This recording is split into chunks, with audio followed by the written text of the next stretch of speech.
Kenapa bebek ini kita pilih? Di dalam era modern, pertambahan berat badan ternak itu sangat mempengaruhi. Kebutuhan daging terbesar orang saat ini adalah ada di ayam broiler, dan itu permintaan sangat tinggi. Satu-satunya ternak yang bisa menyamai pertumbuhan ternak broiler adalah bebek. Kenapa bebek kita pilih, terutama jenis-jenis yang Peking duck?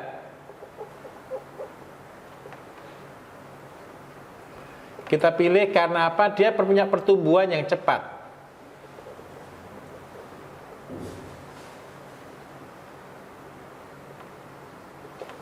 Dalam waktu 35 hari, dia sudah panen.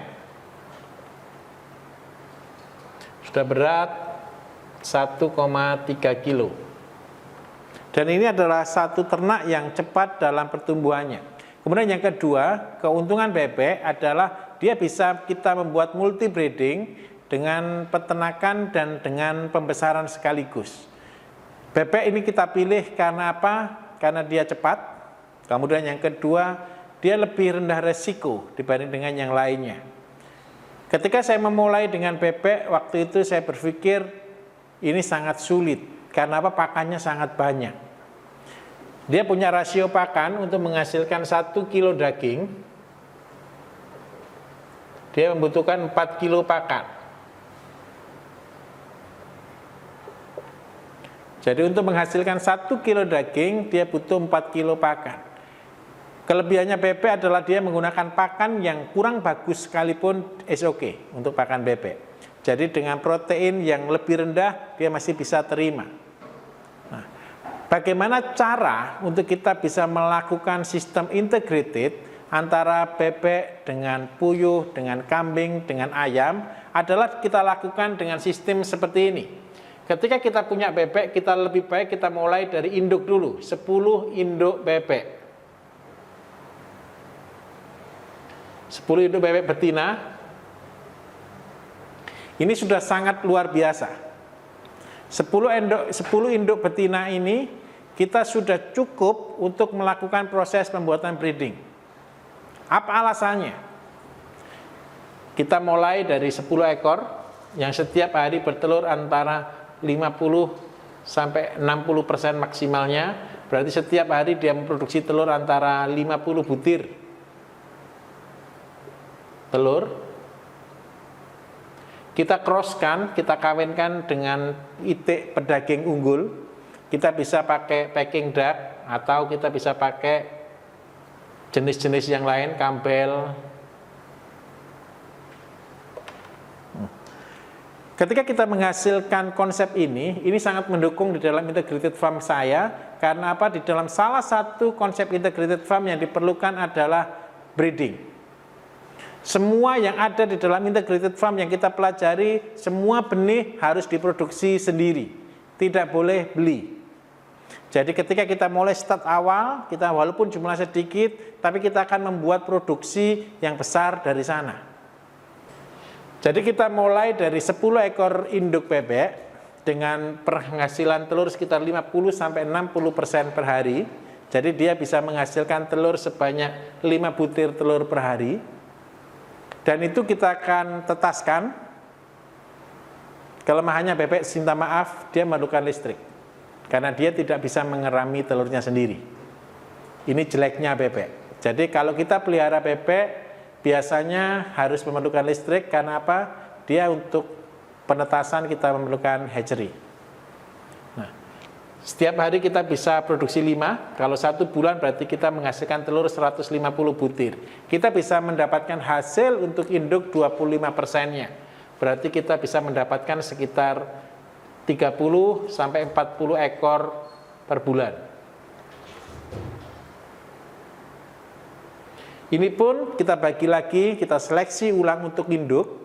Jadi kita bagi 50%, kita kalikan 50%. Jadi setiap bulan kita nambah 15 ekor benih untuk induk. Nah, bebek ini saya pakai untuk apa? Ketika saudara melakukan integrated farm, bebek adalah binatang pemakan tanaman mikroorganisme yang ada di dalam tanah, terutama mereka yang punya sawah. Jadi kalau kita punya sawah, kita bisa melakukan integrated farm, bebek kita lepaskan di sawah. Kemudian yang berikutnya, bebek adalah pemakan kotoran-kotoran, minta maaf, sampah-sampah makanan yang luar biasa. Jadi dia bisa mempercepat proses pembuatan kompos. Kemudian yang ketiga, kelebihannya bebek adalah satu-satunya ternak di muka bumi yang mempunyai kotoran yang bisa langsung digunakan untuk pakan ikan adalah bebek. Jadi ketika saya melihat di alam, ketika bebek itu berenang di atas sungai, maka seluruh ikan akan mengikuti dia. Kenapa kok hal itu terjadi? Ketika dia buang kotoran, seluruh ikan akan makan kotorannya secara langsung. Berbeda dengan kotoran ayam, berbeda dengan kotoran kambing, berbeda dengan kotoran puyuh yang harus memerlukan proses fermentasi untuk kita jadikan pakan ikan, tapi kalau kotoran bebek bisa langsung dengan jumlah perbandingan yang tertentu, tidak dalam jumlah kotoran yang banyak. Tapi dengan perbandingan tertentu, bebek sangat bermanfaat di situ. Jadi kalau kita lihat perbedaan, apa sih perbedaan utama antara bebek dengan ayam dengan puyuh? Perbedaan di dalam sistem metabolismenya. Bebek adalah sistem metabolisme langsung. Dia sangat sederhana. Jadi kotoran, pakan masuk, keluar jadi kotoran sangat cepat. Karena itu, kenapa Tuhan ciptakan bebek itu ada di daerah berair? Karena dia untuk membuat pupuk dan mengurai satu mikroorganisme di dalam tanah dengan sangat sempurna. Itu bebek. Kemudian yang kedua, bebek ini juga bermanfaat bagi tanaman padi dan tanaman-tanaman air lainnya adalah untuk membunuh hamanya. Ada belalang, ada keong, ada cacing-cacing yang tidak baik di dalam tanah. Maka ketika bebek kita lepaskan, dia akan betul-betul menggemburkan tanah. Jadi di China sudah mulai dikembangkan integrated farm antara padi dengan bebek. Bebek dilepaskan sampai tanaman padi berumur 2 bulan. Setelah 2 bulan bebek masuk kandang.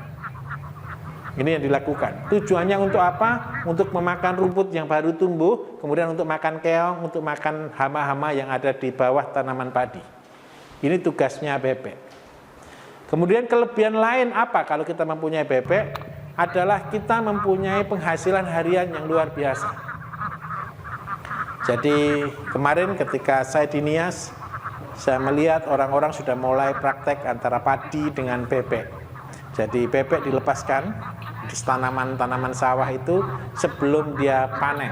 Jadi umur tanaman 1 minggu sampai umur 60 hari dia dilepaskan, dan itu sangat membantu sekali di dalam proses pertumbuhan padi sendiri. Tidak perlu takut, bebek tidak akan makan batang padi.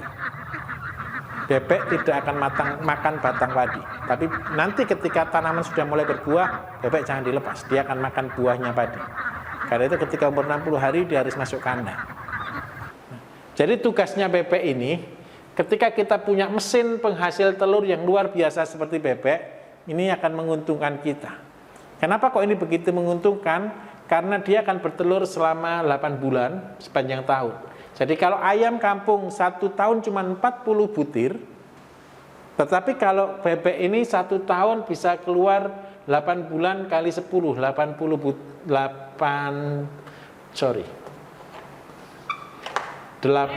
kali 30, sama dengan 240 butir.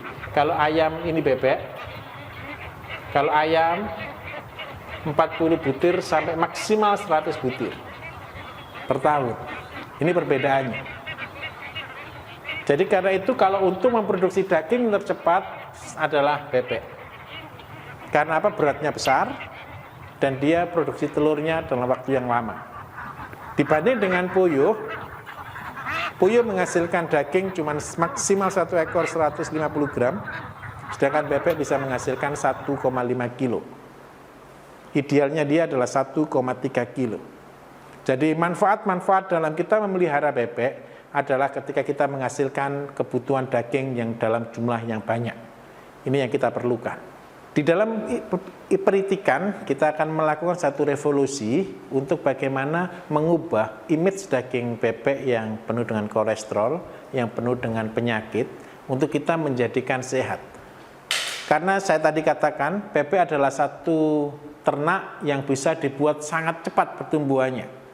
Di luar negeri banyak orang menggunakan bebek sudah dalam kandang yang sangat terpaksa, sangat terikat.